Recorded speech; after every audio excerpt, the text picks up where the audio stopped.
Chapter 19. Die, Tarl Cabot. Now once again I would have my sword in my hands, and at last I would be able to find Misk, for whose safety I feared.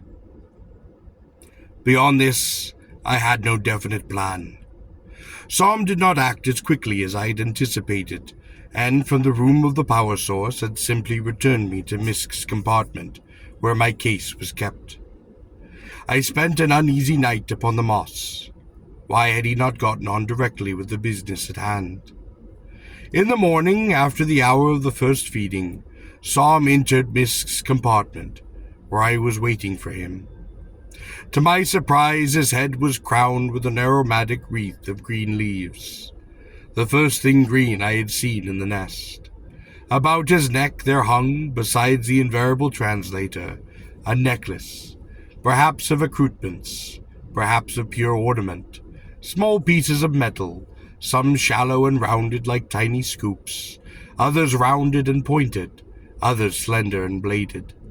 His entire person, I also noted, was anointed with unusual and penetrating scents.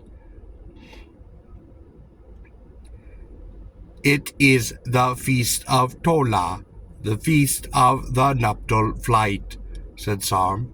"It is fitting that your work should be done today." I regarded him. "Are you ready?" he asked. "Yes," I spoke. "Good," said Psalm.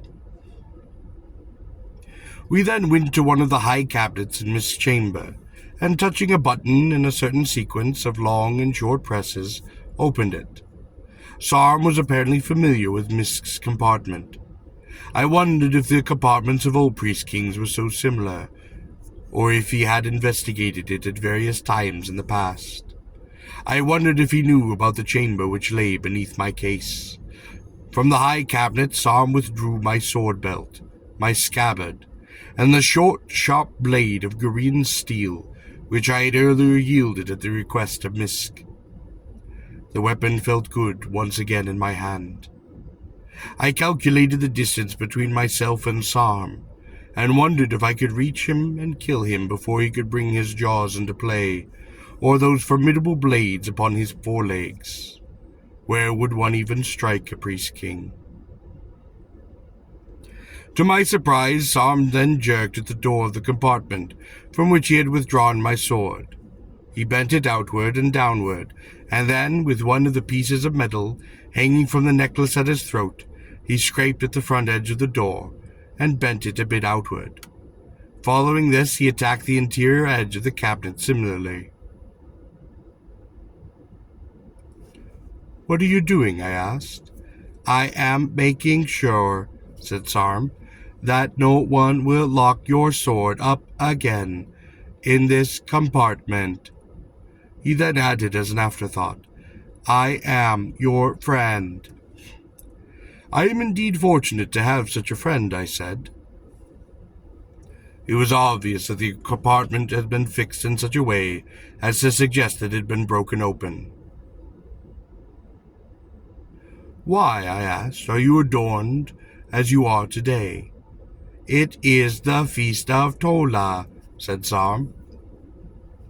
"The feast of the nuptial flight." "Where did you get the green leaves?" "We grow them in special chambers under lamps," said Psalm. "They are worn on Tola by all priest kings in memory of the nuptial flight, for the nuptial flight takes place above the ground in the sun, and there on the surface there are many things which are green." "I see," I said. Psalm's foreleg touched the medals dangling upon his neck. "These, too, have their significance." "They are an ornament," I suggested, "in honor of the Feast of Tola." "More than that," said Psalm. "Look at them closely." I approached Psalm and regarded the pieces of metal. Some of them reminded me of shallow scoops, others of awls, others of knives. "They are tools," I said. "Long ago," said Sarm, "in nests long before this one, in times of which you cannot conceive, it was by means of these small things that my people began the journey that led in time to priest kings." "But what of the modifications of the ganglionic net?" I asked. "These things," said Sarm, "may be even older than the modifications of the net. It is possible that it had not been for them and the changes they brought in ancient form of life, there might have been no such modifications. For such modifications might then have been of little practical utility, and thus, if they had occurred, might not have been perpetuated." "Then it might seem," I proposed, somewhat maliciously, "that from one point of view, contrary to your suggestion of yesterday, that these tiny pieces of metal, and not the modifications of the ganglic net, are the true and ultimate source of the Priest King's power." Sarm's antenna twitched irritably. "We had to pick them up and use them, and later make them," said Sarm. "But they have come before." "But they have come before the modification of the net, you said," I reminded him. "The matter is obscure," said Sarm. "Yes, I suppose so." Sarm's blade-like projection snapped into view, and then disappeared again. "Very well," said Sarm. "The true source of the Priest King's power lies in microparticles of the universe." "Very well," I agreed. I was pleased to note that it was only with genuine effort that Sarm managed to control himself.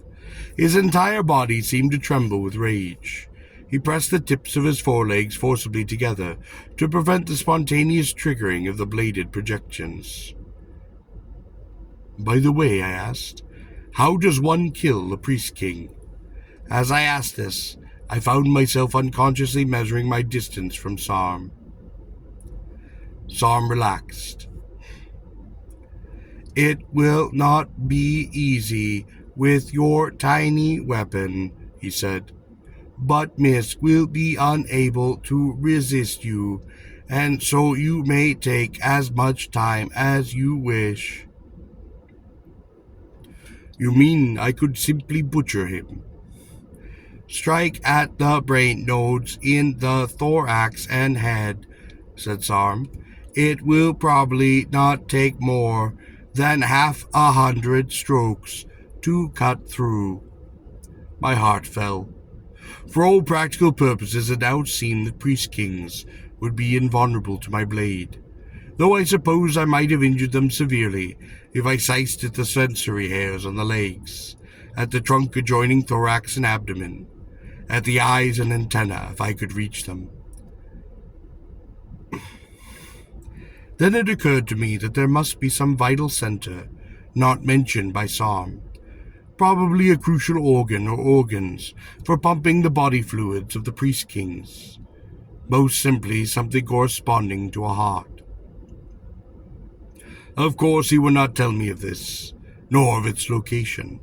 Rather than reveal this information, he would undoubtedly prefer that I hack away at a doomed Misk, as though he were a block of insentient fungus.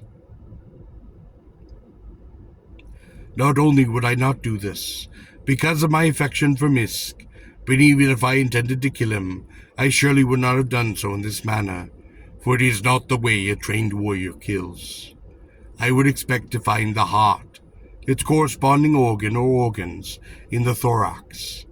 But then I would have supposed that the repository cavities were also in the thorax, and I knew that they were actually in the abdomen. I wish I had time to investigate certain of Misk's scent charts, but even if I had had the time, it might not have found helpful charts. Anyway, my translator scanning them could only read labels. It would be simpler when I approached Misk with my sword in hand to see if he would volunteer this information. For some reason, I smiled as I considered this.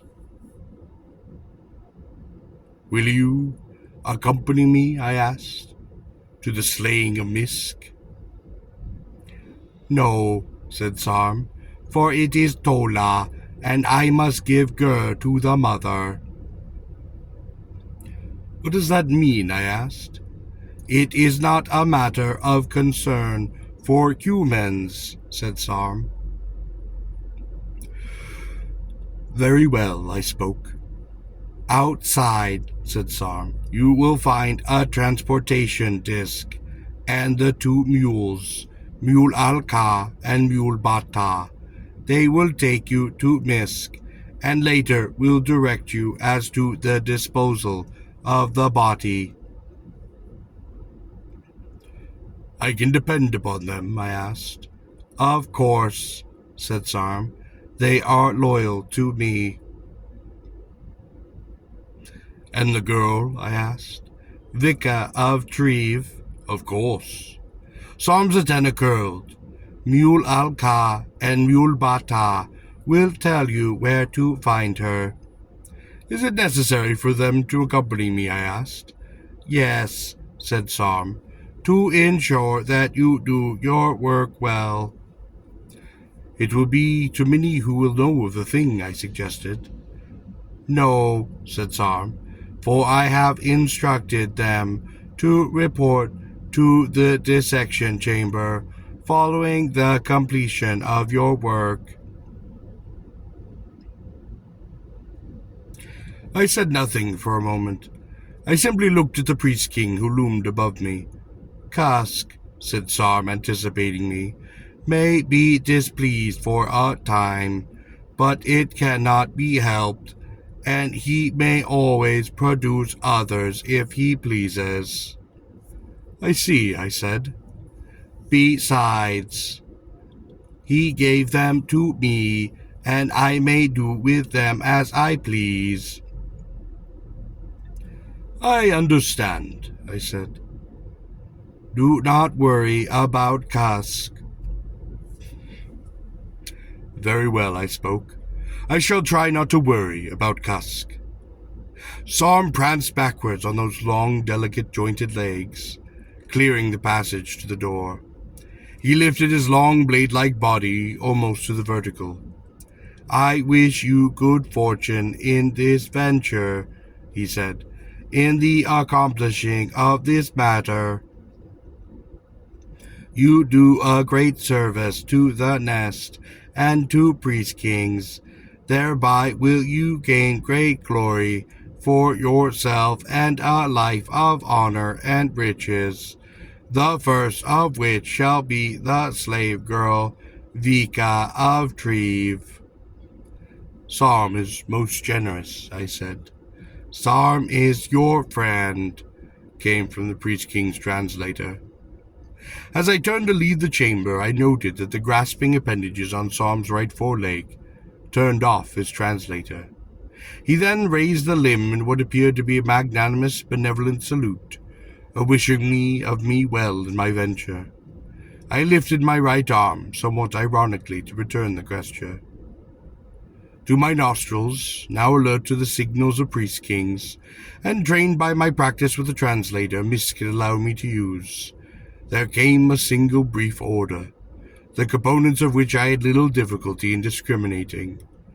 It was a very simple message, and was, of course, not carried by Sarm's translator.